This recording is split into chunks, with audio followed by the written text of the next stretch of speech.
Today we are going to be doing oil change number 2. This car actually only has right now, we only got 1,692 miles.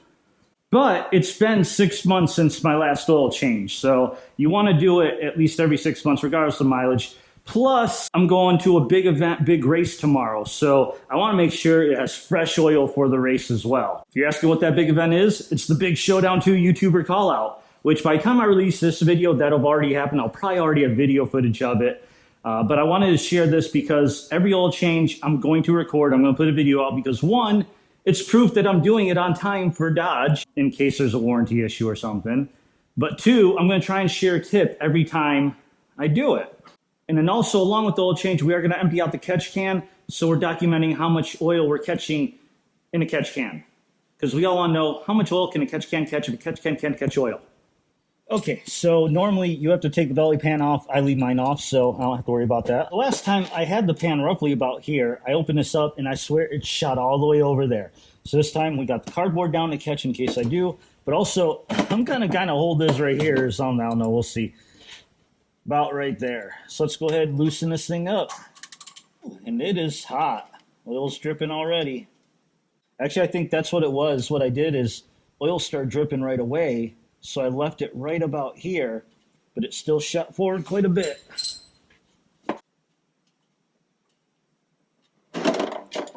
See that? Ooh, that shot far. I barely caught it.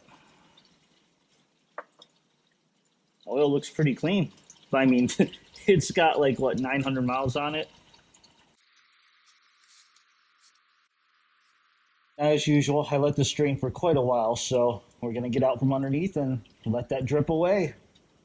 All right, now while we're waiting for the oil to drip, we might as well empty out the catch can. Now, if you haven't followed along with the first video, what I'm doing is I'm keeping tabs of how much oil this thing catches over the lifetime that I have this. So I got this little syringe. This measures how much I pull out each time. And then I dump it into this bottle. Recovered catch can oil. So this is, some of you can see, there's a tiny little bit just fills this corner because the first time we only had 700 miles. I don't expect much more this time around either because it's only got like 900 miles. I don't remember how much we pulled out the first time. So let's go ahead, take a look.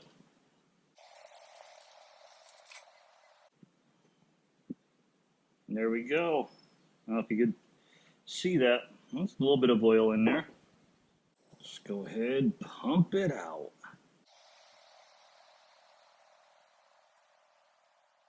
All right, we've got the oil right here at the 0 mark. So we've got 20 milliliters. That's about roughly 900 miles, 20 milliliters of oil. Let's go ahead and dump it in here. There we go, not even showing on here, but basically it's up to here. So I'd say it looks like about 30 milliliters. Okay, continuing on. Next thing I'm going to do, and this isn't really a tip, this is just something I'm doing different. It could be a tip. So this is the stock oil plug. It just has like a little rubber washer in here. I mean, it's a drain plug, not much to it. I like to run a magnetic plug. So this one's a Votex. Got off Amazon. I'll link to it down below. So basically, it has this little bit right here is a neodymium magnet.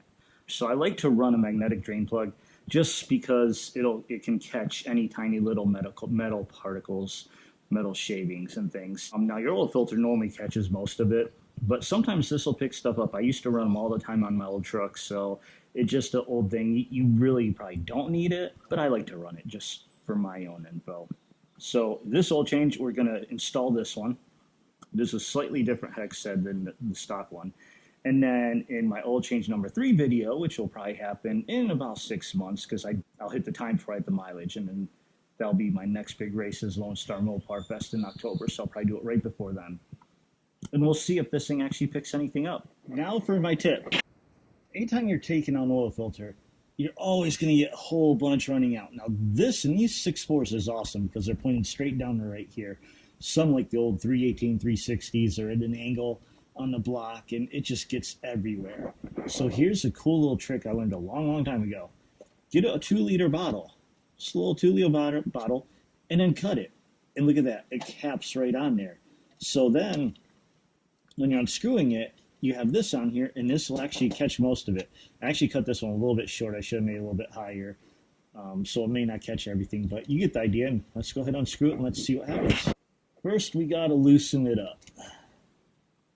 Okay, hopefully I got it loosened up. I can do this by hand. Yep, okay, so I got loosened up. Stuck this 2-liter thing on.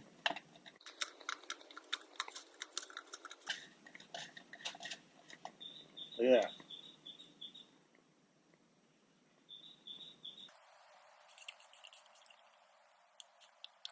Now, one downside with these SRT filters are pretty wide, so there's not a lot of gap between the 2-liter bottle and this filter.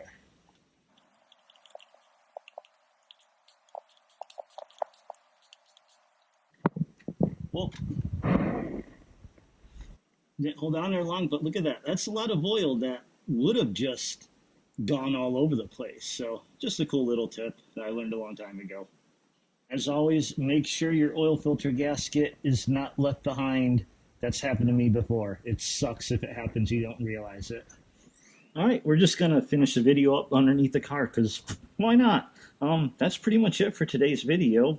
Oil change is done. I'm ready for the big showdown. Hope the tip helped. We'll see in the next oil change if that maybe the drain plug does anything. So thanks again for watching. Like, comment, subscribe, and I'll see you in the next one. Peace.